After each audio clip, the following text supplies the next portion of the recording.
35% females, excellent for, so. And right, these people have money. They're the people from Montreal and Boston. These guys are, they're doing okay. And there's a mountain bike in every garage if you go to the suburbs of Boston. So they all have them. We bring them up here, and they're just willing. People love to ride, and that's what it's all about. When you develop a trail system, it's really not about the destination. It's an amusement park, and we're just building the roller coasters. They don't care where they end up. It's just what they're doing in between. So with that in mind, they'll come up and they'll have the time of their life, and they'll come back with big smiles. And I probably said in the video before, I used to bartend after college, and this is very similar, where people come and they leave happier. So, but we get them from all over. But obviously, it is definitely the New England region and the southern Quebec province is where we're getting all our folks from. And they know about it. There's so many Kingdom Trails forums out there. And now, a great thing is this GoPro video. Is everyone familiar? These are the little videos you can put on your helmet or on your chest harness or wherever. So someone comes riding our trails, they throw it on YouTube. It's marketing, marketing, marketing for us. And I don't get the angry white boy music, just like our video, but everyone has to play that. One unique thing that we found out from our studies was the fact that, less than a ski area tends to be a very family-oriented thing. Most people come to a ski area with their family. We see a lot of families coming, but we're very much a friend destination. We found out that we have 5 people showing up from 5 different areas to meet in Burke, to spend a weekend riding, the mancations, as I call them. And there's always that one guy getting hurt, too.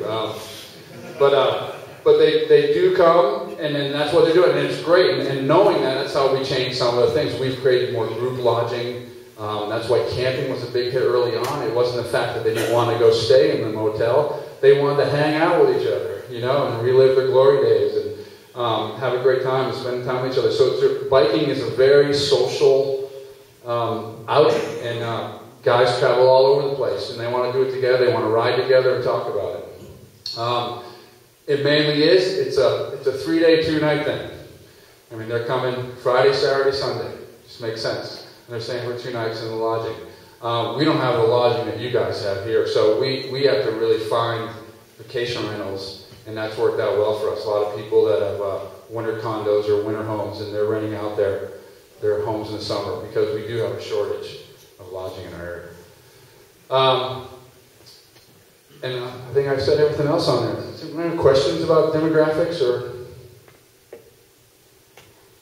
But most of all, we have this great trail system for all ages. I mean, 38, but if you look around, I swear the average age is getting up to be around 50. When I look out there, a lot of folks, and it's not the cart roads of Arcadia, but there are a lot of stuff these guys can ride. They hear about it and they come out there. We had a whole influx of riders after they did a little piece in AARP. They all came out. So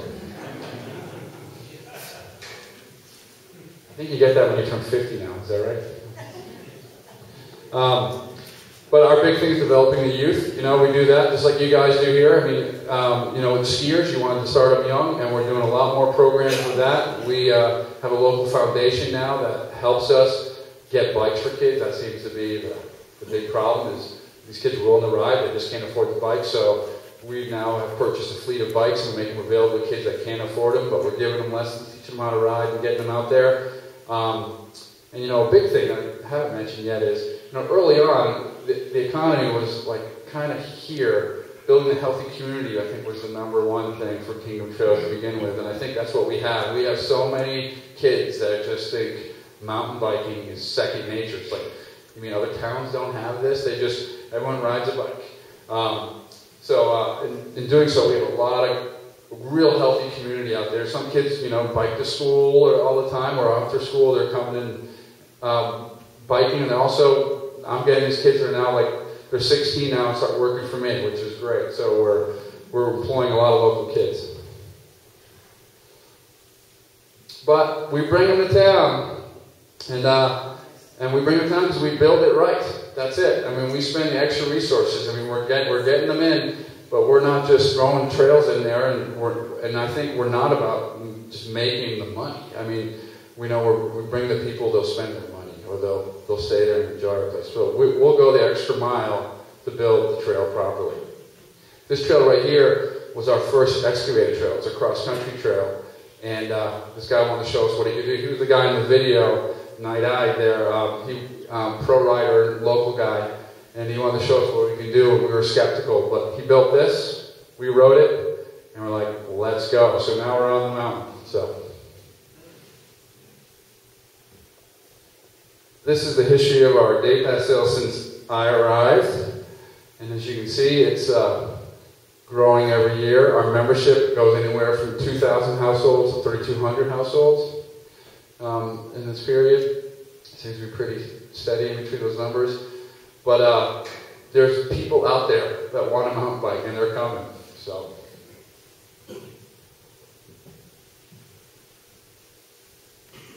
a big thing, and I would say a lot of our local commerce folks would say our town folks, I mean, we're always worried in our town, very small town, that we're worried about the social impact of these bikers. I mean, we have a lot of curmudgeon farmers and loggers and you guys that, you always see the miles of spandex in town. They can't get their smokes because there's too many bikers. But, they see that it brings a lot of economy to town. But overall, people know it's a great crowd. I mean, I've been in the trail business and the hiking crowd, they're there at 6 in the morning, ready to go. And these guys, they don't litter, they stay on the trail. I mean, that's what people always worry about. Landowners worry about it. You build the trail, the biker stays on. And matter of fact, they just go through, and they're gone. They're gone for the day. They're not going to camp on your land. They're not lighting fires on your land. They're just there for that ride. And then they don't litter. They're very respectful. A lot of bikers know all the rules and respect of the trail etiquette. It's an exceptional crowd of people. And, they do go have a few beers, but they don't go have too many beers. They're too tired, right.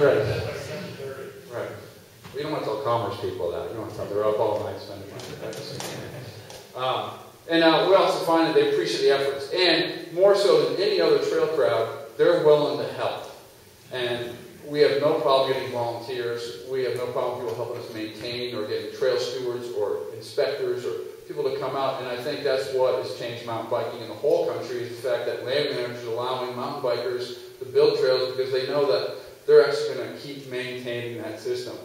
It's not like some people just build it and off they go and looking for state dollars to take care of it. People are willing to put sweat equity back into the trails. And that's a big difference for mountain bike crowd.